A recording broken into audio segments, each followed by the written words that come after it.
गुरुकुल सूरत के ऋषि कुमारों द्वारा प्रस्तुत है एक सत्य घटना पर आधारित छोटी सी नाट्य कृति।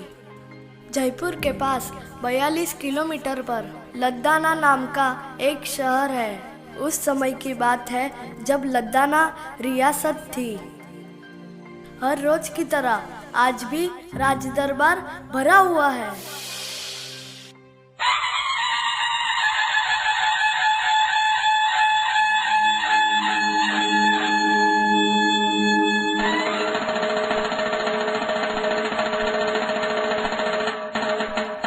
सावधान!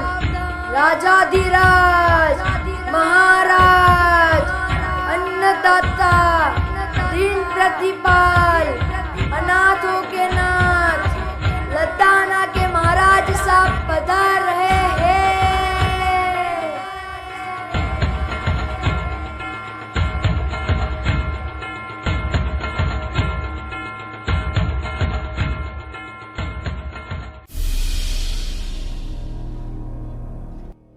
खम्मा घणी अन्नदाता, हुकुम।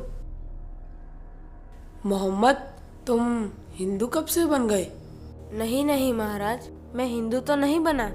तुम्हारे गले में तुलसी की माला, अपना मजहब छोड़ दिया क्या? नहीं नहीं महाराज, मैं अपना मजहब नहीं छोड़ा, लेकिन मुझे हिंदू धर्म की महिमा का दर्शन हो गया है। हाँ महाराज, लेकिन मैं अपने गले में तुलसी की माला क्यों पहना हूँ यह आपको जरूर बता सकता हूँ।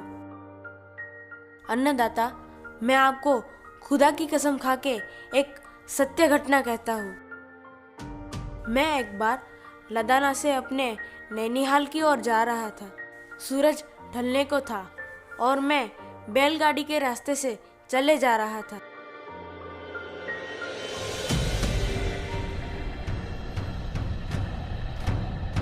जब मैं आधे रास्ते तक पहुंचा तो सामने दो बड़े छाया पुरुषों को देखा। उन दो काले पुरुषों को देखकर मेरी रूह कांप गई। उतने में उनमें से एक डरावना पुरुष बोला, ओ जिंदा मनुष्य, अभी तेरी मौत नहीं आई है, तू डर मत, हम दूसरे कारण के लिए यहाँ आए हैं। तो आप किस लिए आए हैं? अभी सामने से बैलगाड़ी भगाता हुआ एक किसान आएगा। ये गड्ढा दिख रहा है, यहाँ पर इसका पहिया फंस जाएगा। बैलों के सिर पे बंधा हुआ डंडा टूट जाएगा और इन दोनों बैलों में से एक बैल उद्दंड होगा। हम इसके सूक्ष्म शरीर में घुसकर इसको प्रेरित करेंगे। जब वो किसान उन बैलों को रोकने का प्रयास करेगा, तब वही उदंड बैल अपने सिंग से किसान को मारेगा और किसान की वही मृत्यु हो जाएगी और हम उसे यमपास में बांधकर यमपुरी ले जाएंगे। मैं हाथ जोड़ के आप दोनों से गुजारिश करता हूँ, अगर आपकी रहमत हो तो मैं इस नज़ारे को देखना चाहता हूँ। क्या मैं पेड़ के पीछे छुपकर इस नज़ारे को देख सकता हूँ? हाँ हाँ, क्यों नहीं, जाओ छुप के देखो।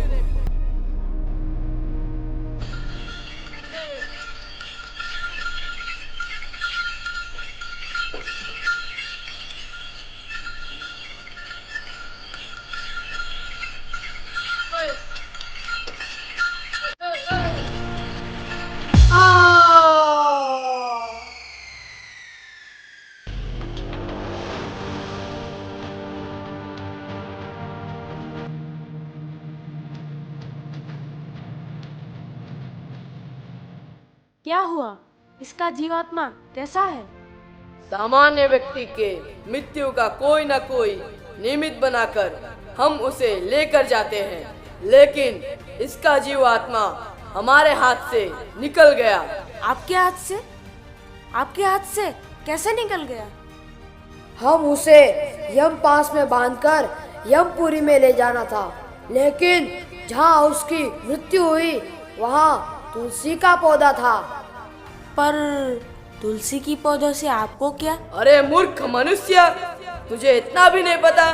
तुलसी के पेड़ के आगे किसी की मृत्यु होती है तो वो वैकुंठ लोक में जाता है, और तुलसी की माला पहन के कोई मरता है या तुलसी के पत्ते, पेड़ पौधे और उसकी मिट्टी और तुलसी की मंजरी जहाँ हो वहाँ किसी का मृत्यु हो जाए तो वो वैकुंठ धाम में जाता है। उसे भगवान विष्णु के पासत लेके जाते हैं। हम उसे यमपुरी में नहीं ले जा सकते, चाहे वो जितना भी पापी हो।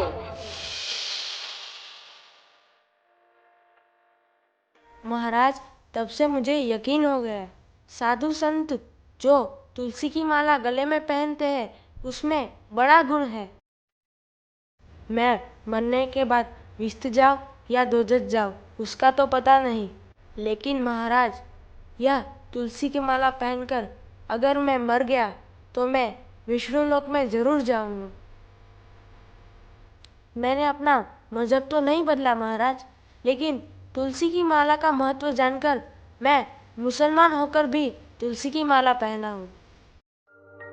राजन, जिस तरह से आज आपने मेरे अनुभव से सीखा कि तुलसी का क्या महत्व है, इसी तरह इस कलिकाल में तुलसी मैया की महिमा का अगर कोई प्रचार प्रसार कर रहा है तो वो है परम पूज्य संत श्री आशाराम जी बापू। तो आइए, मैं आपको ले चलता हूँ सूरत आश्रम में, जहाँ पर तुलसी माता का पूजन बड़े भव्य रूप में होने वाला है।